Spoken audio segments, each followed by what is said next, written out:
Ini bentuk kekurangajaran yang sangat luar biasa kepada Allah Subhanahu wa taala. Makanya ini dikategorikan sebagai syirik besar.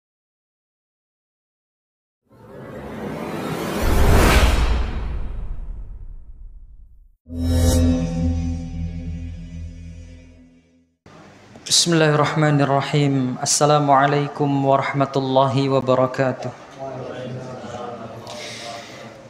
Innal hamdalillahi nahmaduhu wa nasta'inuhu wa nastaghfiruh wa na'udzu billahi min shururi anfusina wa min sayyiati a'malina. May yahdihillahu fala mudhillalah wa may yudlil fala hadiyalah. Ashhadu an la ilaha illallah wahdahu la syarikalah wa ashhadu anna Muhammadan abduhu wa rasuluhu la nabiyya ba'dah. Qala Allah Ta'ala fi kitabihil karim, ya ayyuhalladzina amanu taqullaha haqqa tuqatih wa la tamutunna illa wa antum muslimun.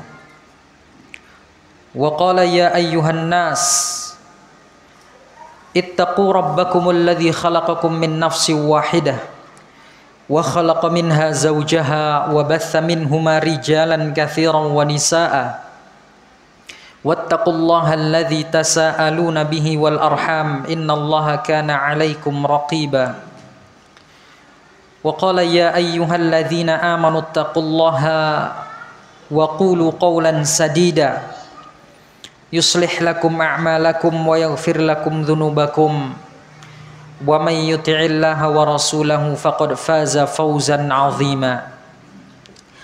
Amma ba'du fa inna asdaqal hadithi kitabullah wa khairal huda huda Muhammadin sallallahu alaihi wa alihi wasallam wa syarral umuri muhdatsatuha fa inna kulla muhdatsatin bid'ah wa kulla bid'atin dhalalah wa kulla dhalalatin finnar. Ma'asyiral muslimin rahimani wa rahimakumullah. Alhamdulillah, tak henti-hentinya kita panjatkan puja dan puji syukur kita kepada Allah Subhanahu wa taala yang telah memberikan begitu banyak nikmat dan karunia-Nya kepada kita, sehingga pada malam yang berbahagia ini kita dipertemukan kembali oleh Allah di tempat yang mulia ini dalam suasana yang baik, dalam suasana beribadah kepada Allah Subhanahu wa taala dan dalam kondisi sehat. Ini merupakan nikmat yang sangat luar biasa besar yang diberikan oleh Allah Subhanahu wa taala kepada kita, yaitu nikmat sehat dan juga nikmat waktu luang. Sebagaimana yang dikatakan oleh Rasulullah sallallahu alaihi wasallam, ni'matani maghbunun fihima katsirun minan nas. Ada dua nikmat yang banyak manusia itu menyia-nyiakannya, yaitu as-sihhatu wal faragh, nikmat sehat dan nikmat waktu luang. Banyak orang yang diberi kesempatan oleh Allah dengan kesehatan, namun karena mungkin sehat ini sudah dia rasakan sekian lama sehingga nikmatnya kurang terasa. Jadi nikmat sehatnya itu, kesehatannya tidak digunakan dengan baik, digunakan dengan sia-sia, diisi dengan waktu-waktu yang sia-sia. Waktunya diisi dengan hal-hal yang tidak bermanfaat. Baru ketika dia nanti sakit, kembali dia merindukan nikmat sehat, dan baru saat itu dia akan sadar bahwa betapa sehat itu merupakan nikmat yang luar biasa dari Allah, bahkan lebih besar dibandingkan nikmat harta. Betapa banyak orang yang kemudian rela menukarkan hartanya untuk mendapatkan kembali kesehatannya. Ini nikmat yang pertama yang banyak dilalaikan oleh manusia. Yang kedua adalah al-faragh, waktu luang. Waktu luang ini pun menjadi nikmat yang sering kali disia-siakan oleh manusia. Betapa banyak kita yang diberikan waktu luang oleh Allah, waktu senggang oleh Allah, tapi waktu tersebut kita gunakan tidak untuk mendekat kepada Allah Subhanahu wa taala, tapi kita habiskan dengan perkara-perkara duniawi, perkara-perkara yang sia-sia dan lain sebagainya. Setelah nanti dia sibuk, ya, kesibukannya begitu menumpuk, baru dia akan sadar betapa waktu luang itu merupakan kenikmatan yang luar biasa dari Allah Subhanahu wa taala. Dan nasihat ini tentunya sebelum untuk antum semua, ini merupakan nasihat bagi pribadi kami, pribadi saya, agar jangan sampai menyia-nyiakan dua kenikmatan ini. Alhamdulillah, kita yang hadir di sini adalah hamba-hamba yang ditakdirkan oleh Allah Subhanahu wa taala untuk mengisi dua nikmat sehat dan waktu luang tersebut dengan sesuatu yang bermanfaat, yaitu datang ke masjid untuk beribadah, sholat, dan juga untuk menuntut ilmu agama. Ini merupakan kegiatan yang manfaat untuk mengisi atau untuk menghabiskan nikmat sehat dan nikmat waktu luang kita ini, sebelum nanti datang waktu sakit kita dan juga waktu sibuk kita. Kaum muslimin dan muslimat yang dirahmati Allah, kemudian baru saja kita kehilangan saudara kita, salah satu dari saudara kita, ya, yang biasa duduk bersama kita, bermajlis bersama, ya. Kemudian Allah Subhanahu wa taala memanggilnya, ya. Semoga beliau diberi husnul khatimah, kemudian keluarga yang ditinggalkan diberi ketabahan dan kesabaran oleh Allah Subhanahu wa taala. Nah, ini jamaah yang dirahmati Allah, kematian ini sejatinya sudah sangat dekat sekali dengan kita, ya. Allah Subhanahu wa taala memperingatkan kita dengan orang-orang yang dekat dengan kita, orang yang biasa duduk dengan kita, tiba-tiba meninggal. Besok bisa jadi giliran kita. Terkadang anggota keluarga kita yang diambil, mungkin besoknya giliran kita. Jadi para ulama mengatakan mati itu memang nasihat yang paling utama bagi kita umat manusia untuk memperbaiki diri, bahwa perlu kita yakini kematian itu merupakan ketentuan dan ketetapan yang telah ditentukan oleh Allah Subhanahu wa taala kepada hambanya. Sebagaimana Allah mengatakan kullu nafsin dha'iqatul maut, semua manusia itu pasti akan mati, ya. Dan waktunya itu Allah Subhanahu wa taala yang tahu. Kita tidak bisa request kepada Allah, ya Allah, aku ingin mati nanti di usia 60 tahun. Ya Allah, saya ingin mati di usia 70 tahun, 80 tahun, nggak bisa. Ya. Itu semua haknya Allah. Allah mau mencabut nyawa kita sekarang, maka kita akan mati sekarang, ya. Dan untuk mati itu tidak harus menunggu sakit. Kadang kita masih sehat, beberapa jam yang lalu masih bermajlis bersama, bersenda gurau, sholat bersama, ya, taklim bersama, tiba-tiba beberapa jam kemudian mendapatkan info telah meninggal dunia. Bisa saja, ya.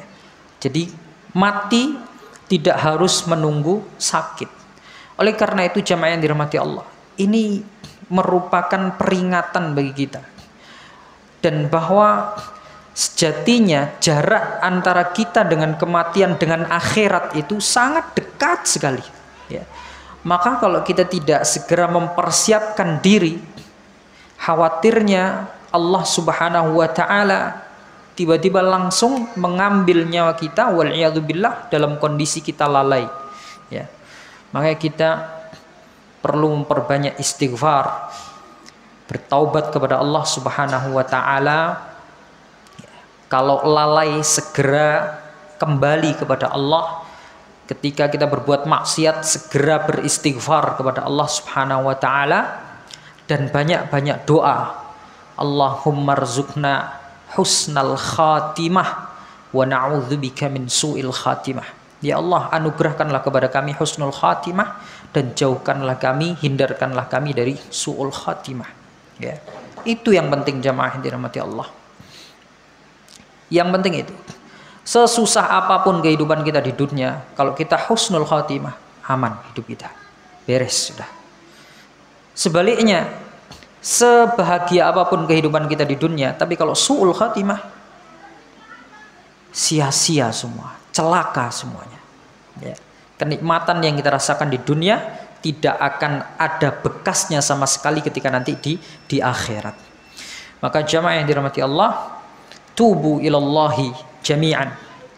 Taubatlah kepada Allah Subhanahu wa taala, banyak-banyak beristighfar, jauhi perbuatan-perbuatan yang zalim baik kepada Allah maupun kepada sama manusia.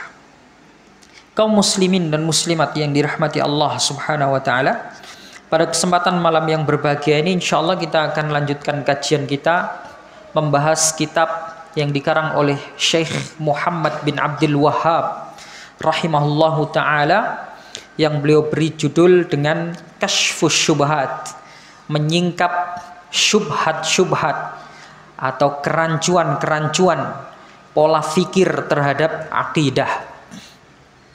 Pada kesempatan yang lalu atau kesempatan-kesempatan yang sudah-sudah kita telah menjelaskan atau kita telah belajar bersama tentang tauhid,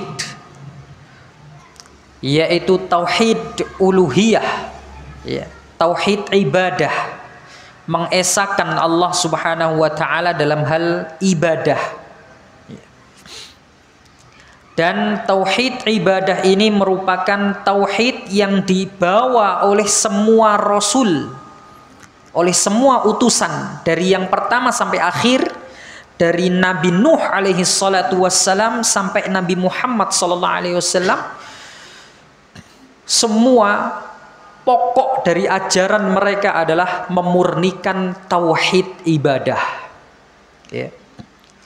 Bukan tauhid yang lainnya, karena tauhid yang lainnya itu sudah menjadi keyakinan atau sudah menjadi keyakinan yang memang tertancap dalam diri manusia pada saat itu. Sebagaimana pada kesempatan yang lalu telah kami jelaskan tentang sikap kaum musyrikin, ya, orang-orang musyrik terhadap perbuatan-perbuatan Allah, terhadap rububiyah Allah. Di mana orang-orang musyrik ini mereka begitu yakin tentang perbuatan-perbuatan Allah, bahwa Allah Subhanahu wa taala Maha memberi rizki, Allah Subhanahu wa taala Maha menghidupkan dan mematikan, Allah Subhanahu wa taala yang menciptakan alam semesta dan mengaturnya. Itu semua orang-orang musyrik sudah tahu, dan ini keyakinan yang tidak perlu lagi tidak perlu dipelajari. Itu memang sudah otomatis, mereka sudah tahu itu. Orang-orang musyrik sudah tahu bahwa Allah Subhanahu wa taala Maha segala-galanya. Sehingga jamaah yang dirahmati Allah, Syekh Muhammad bin Abdul Wahhab rahimahullahu taala menjelaskan kepada kita bahwa kemudian mengapa Rasulullah sallallahu alaihi wasallam itu memerangi orang-orang yang mereka mempunyai keyakinan bahwasanya Allah Maha segala-galanya itu. Orang-orang Arab jahiliyah itu mereka yakin Allah Maha mampu melakukan ini dan itu, tapi mengapa Rasulullah SAW memerangi mereka? Itulah yang coba dijelaskan oleh Syekh Muhammad bin Abdul Wahhab kepada kita, ya, bahwa beliau mengatakan, wa tahaqqaqta anna Rasulullah sallallahu alaihi wasallam qatalahum liyakuna du'a'u kulluhu lillah. Bahwa Rasulullah sallallahu alaihi wasallam memerangi orang-orang musyrikin yang sejatinya mereka itu yakin bahwasanya Allah Maha Mencipta, Maha Memberi dan Maha Mengatur itu, ya. Sampai kapan? Sampai orang-orang musyrikin itu memperuntukkan segala doa mereka hanya kepada Allah Subhanahu wa taala semata. Nah, menunjukkan bahwa walaupun orang musyrikin ini mereka yakin Allah Subhanahu wa taala ala kulli syai'in qadir, bahwa Allah itu maha mampu atas segala-galanya, tapi mereka kalau berdoa tidak kepada Allah. Jadi, sehingga Rasul datang memerangi mereka, ya, supaya mereka mau memperuntukkan doa-doa mereka kepada Allah Subhanahu wa taala semata. Nah, apakah orang musyrik itu tidak tahu bahwasanya doa itu adalah ibadah? Mereka tahu, jemaah. Orang-orang musyrik itu mereka tahu bahwa doa itu termasuk salah satu jenis ibadah. Hanya saja mereka tidak tahu kepada siapa harus diperuntukkan ibadah ini sesungguhnya. Itulah. Ya. Makanya mereka berdoa bukan kepada Allah tapi kepada berhala-berhala yang mereka yakini mempunyai kesaktian-kesaktian, mempunyai karomah-karomah, mempunyai kemuliaan-kemuliaan. Kemudian Syekh Al-Utsaimin rahimahullahu taala, beliau ingin menjelaskan kepada kita tentang ibadah berupa doa ini. Beliau mengatakan bahwa doa itu terbagi menjadi dua macam. Yang pertama adalah doaul ibadah, doa ibadah. Yang kedua doaul masalah, doa meminta kebutuhan kepada Allah Subhanahu wa taala. Jadi ada doa ibadah, ada doa masalah. Doa ibadah, beliau mengatakan, yaitu berupa penghambaan kepada Allah Subhanahu wa taala, menghamba kepada, bukan kepada Allah saja, ya. Doa ibadah itu adalah berupa penghambaan kepada sesuatu yang diseru, ya, kepada sesuatu yang diseru, ya, dalam rangka mencari pahala dari yang diseru tersebut, serta karena takut mendapatkan hukuman dari yang diseru tersebut. Ya, ini doa ibadah. Nah, bentuk doa seperti ini, jamaah yang dirahmati Allah, tidak boleh ditunjukkan kepada selain Allah Subhanahu wa taala. Doa ibadah, ya, tidak boleh ditujukan kepada selain Allah Subhanahu wa taala, karena di dalamnya mengandung apa? Mengandung penghambaan kepada yang diseru, ya, dan juga mengandung rasa takut yang besar kepada sesuatu yang diseru tersebut. Dan kita tidak boleh menghambakan kepada sesuatu selain Allah Subhanahu wa taala, serta kita tidak boleh mempunyai rasa takut melebihi rasa takut kita kepada Allah Subhanahu wa taala. Sehingga ketika ada orang yang memalingkan doa ibadah seperti ini kepada selain Allah, maka dia telah terjerumus kepada syirik besar dan dia dihukumi sebagai orang yang kafir. Ya. Allah Subhanahu wa taala berfirman, innalladzina yastakbiruna an ibadati sayadkhuluna jahannama dakhirin. Orang-orang yang menyombongkan diri, yang merasa angkuh sehingga dia tidak mau beribadah kepadaku, tidak mau berdoa kepadaku, maka dia akan masuk ke dalam neraka dalam kondisi atau dalam keadaan hina dina. Ya. Orang yang sombong, kemudian dia tidak mau berdoa kepada Allah, ya, merasa dirinya sudah tidak butuh kepada Allah, ya, maka orang seperti itu akan dimasukkan ke dalam neraka dalam keadaan hina. Surat Ghafir ayat 60. Ini doa yang pertama, yaitu doa ibadah. Jenis doa yang kedua adalah doa masalah. Doa masalah itu adalah doa permintaan. Masalah itu artinya meminta, permintaan, ya. Yaitu seseorang meminta kepada Allah untuk dipenuhi kebutuhannya, atau bukan kepada Allah, kepada siapapun, ya. Seseorang meminta untuk dipenuhi kebutuhannya. Ini namanya doa masalah. Dan doa masalah ini, kata Syekh Al-Utsaimin, terbagi menjadi 3. Yang pertama, beliau mengatakan termasuk dari doa masalah adalah berdoa kepada Allah mengenai hal-hal yang tidak ada yang mampu untuk memenuhinya kecuali Allah. Ya.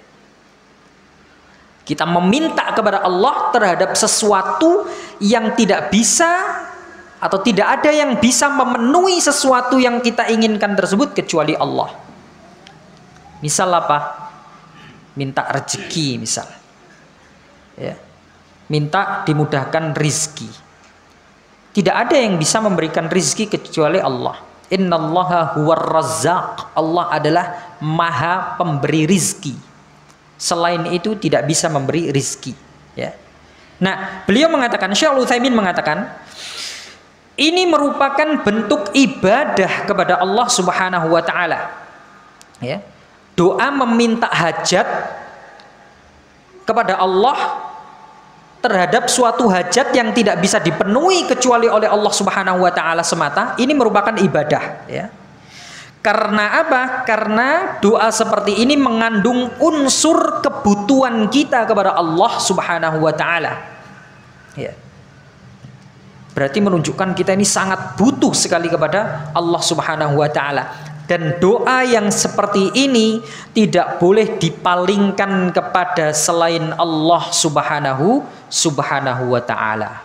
Misal kita minta rizki tapi ke pohon-pohon keramat, ke kuburan-kuburan dan lain sebagainya. Ini tidak boleh. Karena yang mampu memberi rizki hanya Allah Subhanahu wa taala.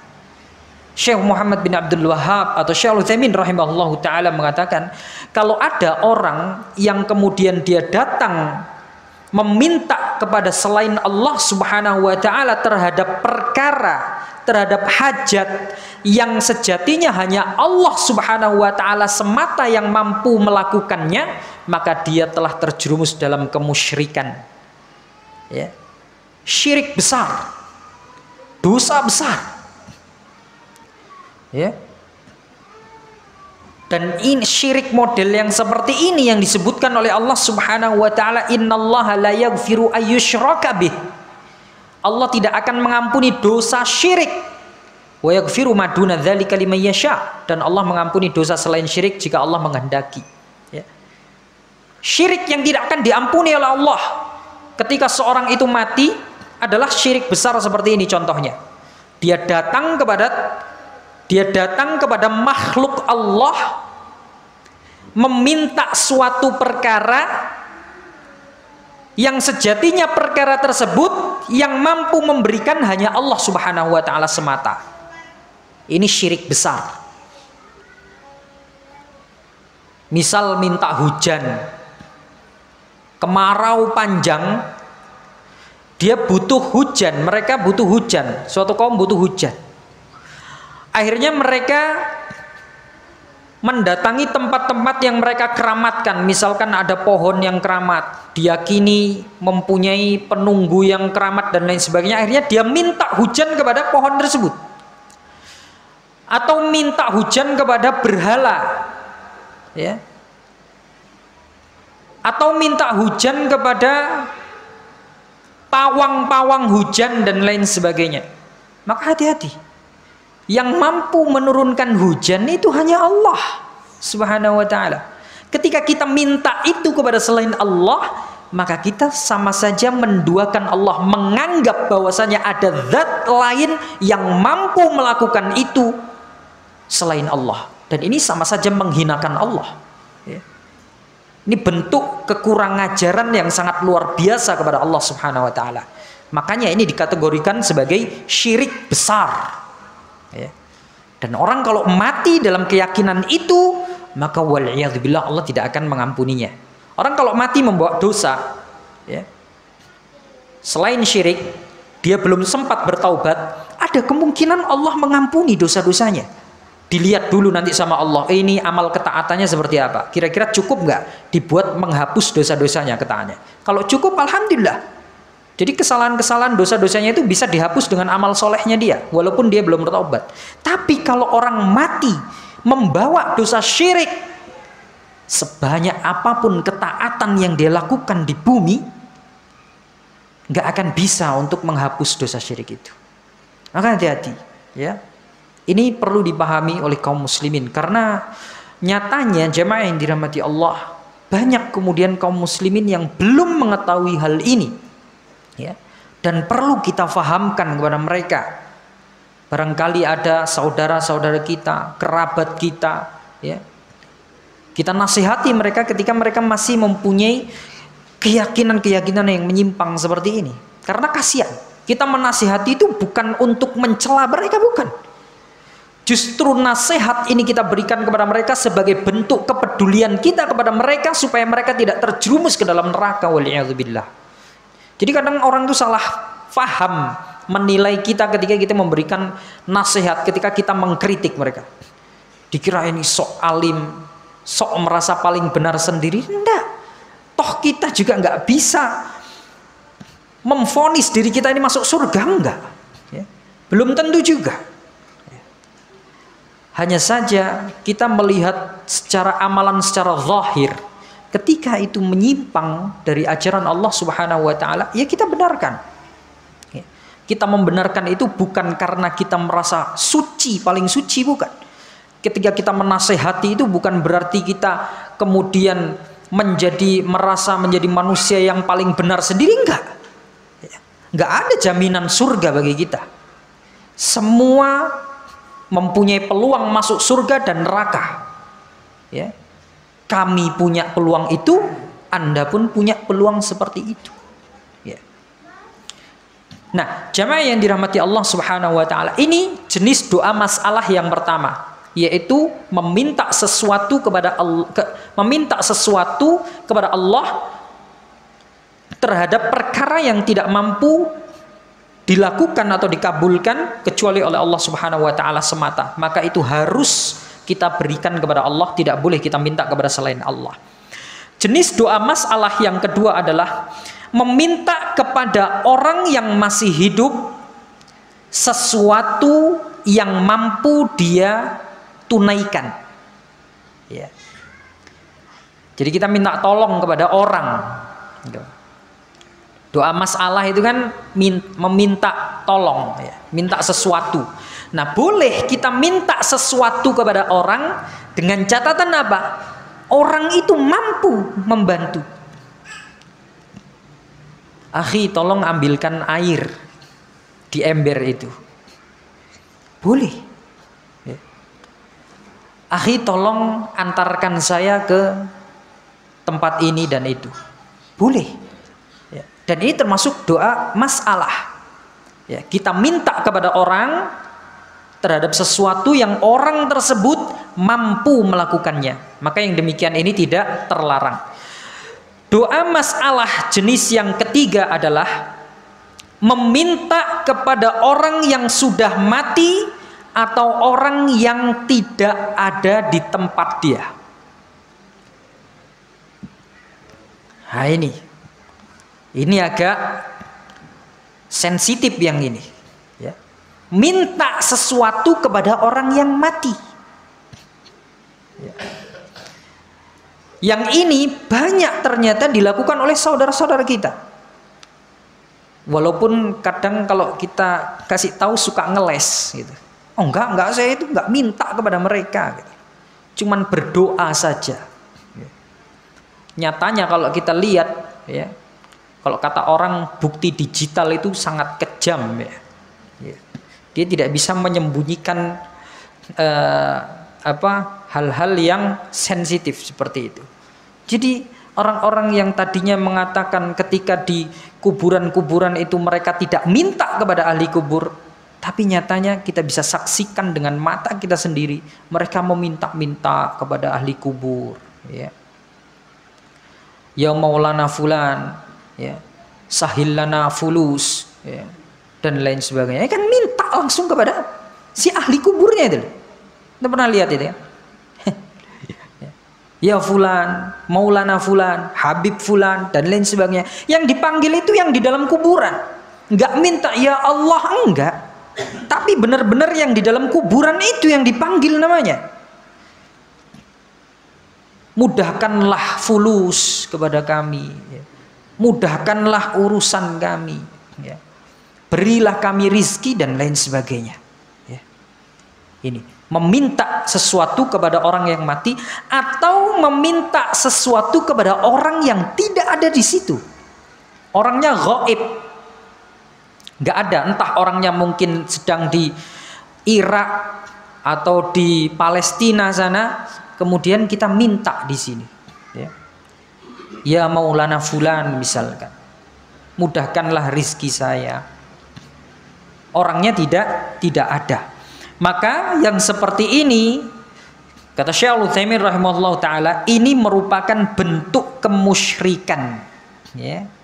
Bentuk kemusyrikan. Sebab apa? Sebab orang yang sudah mati atau orang yang tidak ada di tempat, orang yang gaib maksudnya, tidak mungkin melakukan sesuatu yang diminta oleh orang tersebut. Tidak mungkin bisa mengabulkan. Orang yang mati siapapun itu, hatta Nabi sekalipun, kalau beliau sudah meninggal dunia, sudah wafat, maka tidak akan bisa memberikan manfaat apapun kepada kita ketika kita minta. Nggak boleh minta-minta kepada orang yang mati itu, siapapun itu, apapun statusnya dia, ya, bagaimanapun kemuliaan dia ketika masih hidup. Kalau sudah mati semuanya sama, ya, semuanya sama saja. Nah, kemudian Syekh Utsaimin mengatakan permintaan orang tersebut kepada orang-orang mati dan orang-orang yang gaib itu menunjukkan bahwa dia meyakini, menunjukkan bahwa dia mempunyai keyakinan bahwa pihak yang dimintai tadi, maksudnya si mayit dan orang yang gaib itu tadi, berarti mempunyai kemampuan untuk mengendalikan alam ini, ya. Dan ini tidak dibenarkan. Tidak boleh kita memiliki keyakinan bahwa orang yang sudah mati itu mempunyai kemampuan-kemampuan tertentu.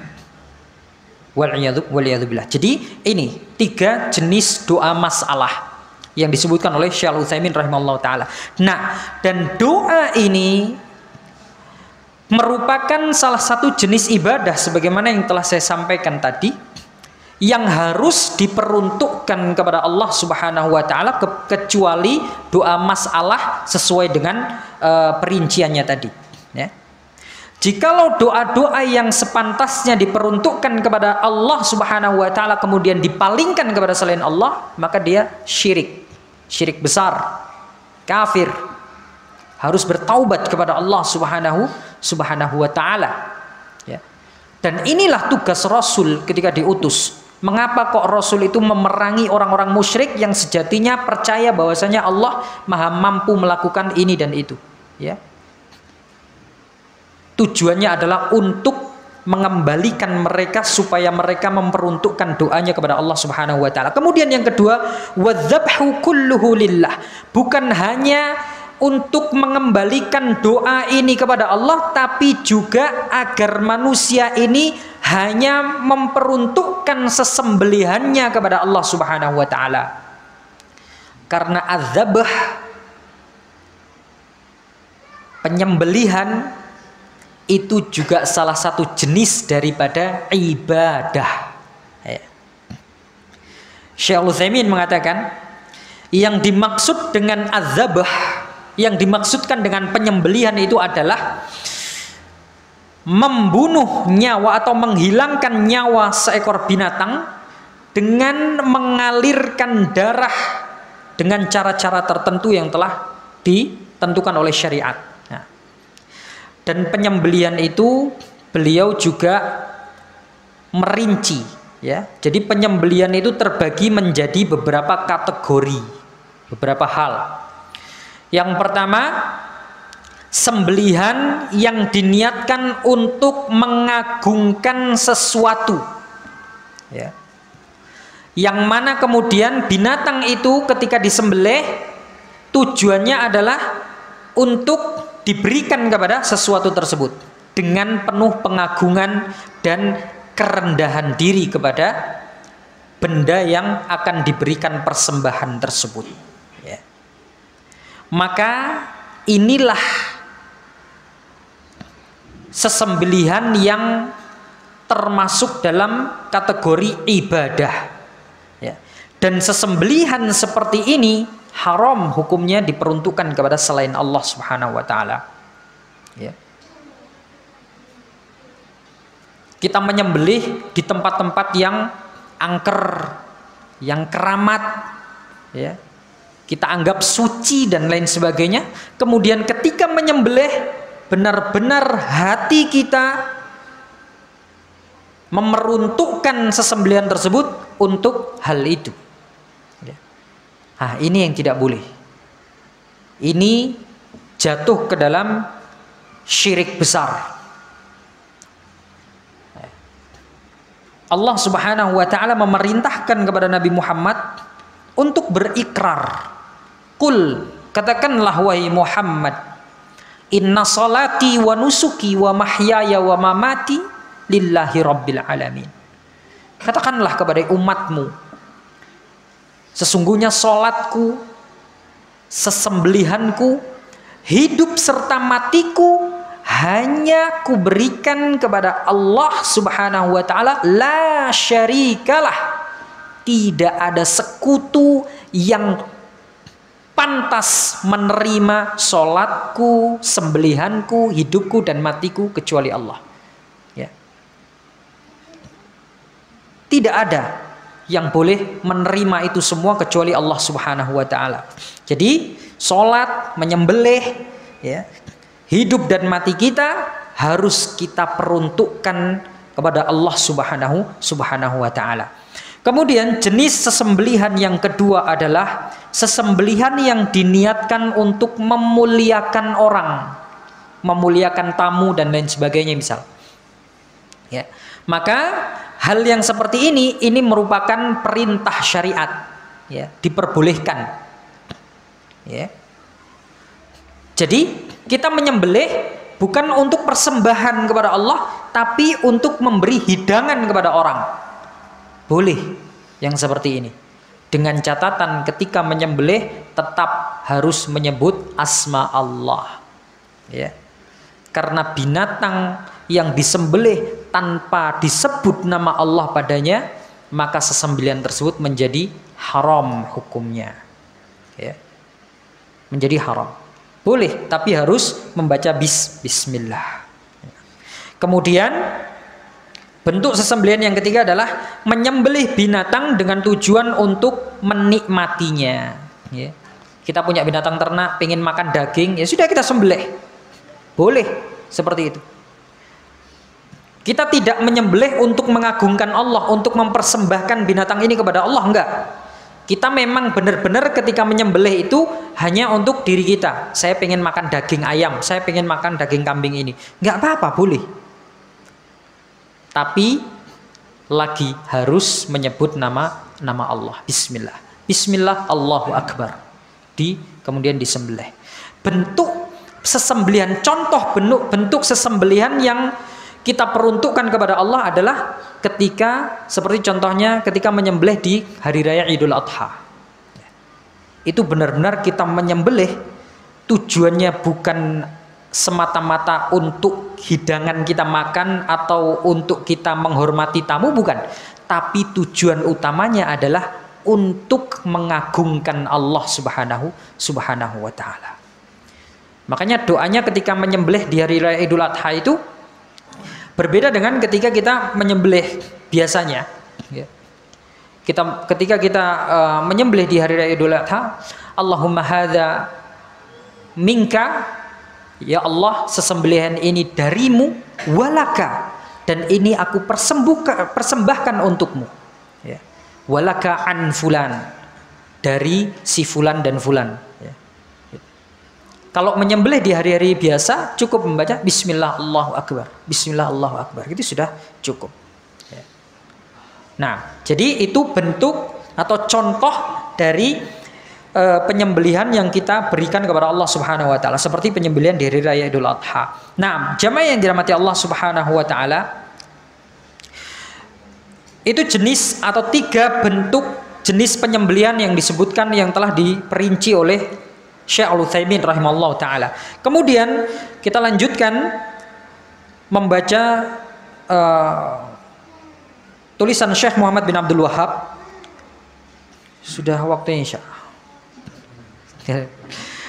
Beliau mengatakan kemudian, wan nadhru kulluhu lillah wal istighatsatu kulluha billah wa jami'u anwa'il ibadati kulluha lillah. Ya. Dan tujuan Nabi Muhammad SAW, kenapa Nabi Muhammad memerangi kaum musyrikin di masa lalu yang padahal mereka yakin dengan rububiyah Allah Subhanahu wa taala, di antara tujuannya adalah untuk mengembalikan atau memperuntukkan nazar-nazar mereka kepada Allah Subhanahu wa taala semata, ya. Dan juga memperuntukkan istighatsah mereka kepada Allah Subhanahu wa taala semata, dan seluruh bentuk peribadatan supaya diperuntukkan hanya kepada Allah Subhanahu wa taala semata. Jadi inilah kemudian kenapa kok Nabi Muhammad itu memerangi kaum musyrikin yang percaya dengan rububiyah Allah, ya. Karena ternyata kaum musyrikin di masa lalu itu hanya percaya kepada rububiyahnya Allah, tapi mereka tidak mau memperuntukkan jenis-jenis peribadatan yang baru saja kita bahas itu kepada Allah Subhanahu wa taala. Sebetulnya mereka faham, mereka tahu bahwa yang mereka lakukan itu tadi adalah termasuk jenis-jenis ibadah, ya. Hanya saja seperti yang saya katakan tadi, mereka tidak tahu kepada siapa ibadah itu seharusnya diperuntukkan, sehingga mereka memeruntukkan ibadah, jenis-jenis ibadah itu tadi kepada Lata, kepada Uzza, kepada Manat, kepada dewa-dewa yang mereka anggap suci, kepada malaikat bahkan, dan lain sebagainya, ya. Nabi datang kemudian di tengah-tengah mereka untuk memurnikan lagi tauhid mereka, mengatakan bahwa semua yang selama ini mereka anggap sebagai Tuhan, semua zat-zat selain Allah Subhanahu wa taala yang selama ini mereka peruntukkan ibadah itu kepadanya, semua itu adalah batil. Dan mereka semua diperintahkan oleh Allah, oleh Rasulullah untuk mengucapkan, mengikrarkan kalimat la ilaha illallah. Tidak ada ilah. Ilah itu adalah makluh, sesuatu yang disembah. Tidak ada sesuatu yang disembah yang benar kecuali Allah Subhanahu wa taala semata, ya. Dan inilah yang mereka tolak, sehingga mereka menjawab ketika Nabi Muhammad mengatakan qulu la ilaha illallah, katakanlah la ilaha illallah, mereka menjawab aja'alal alihata ilaha wahida. Muhammad, apakah kamu ingin menjadikan Tuhan-Tuhan kami yang banyak ini, ingin menggantikan Tuhan-Tuhan kami yang banyak ini dengan satu Tuhan saja? Inna hadza la syai'un ujab, kata mereka. Sungguh aneh kamu ini wahai Muhammad. Ini yang ditolak oleh mereka, yaitu tauhid ibadah, tauhid uluhiyah, ya. Nah, jamaah yang dirahmati Allah Subhanahu wa taala, Karena waktunya sudah habis, semoga yang sedikit ini bisa bermanfaat bagi kita semua. Kurang lebihnya saya mohon maaf. Insya Allah akan kita bahas, kita lanjutkan pembahasan-pembahasan berikutnya. Mungkin kita sudah mulai sedikit hampir masuk ke dalam syubhat-syubhat, beberapa syubhat-syubhat mendasar yang disebutkan oleh Syekh Muhammad bin Abdul Wahhab rahimahullah ta'ala, yang insya Allah akan kita bahas pada kesempatan yang akan datang. Karena waktunya sudah habis, kita akhiri perjumpaan kita dengan doa kafaratul majlis. Subhanakallahumma bihamdik, asyhadu an la ilaha illa anta astaghfiruka wa atubu ilaik. Wassalamualaikum warahmatullahi wabarakatuh.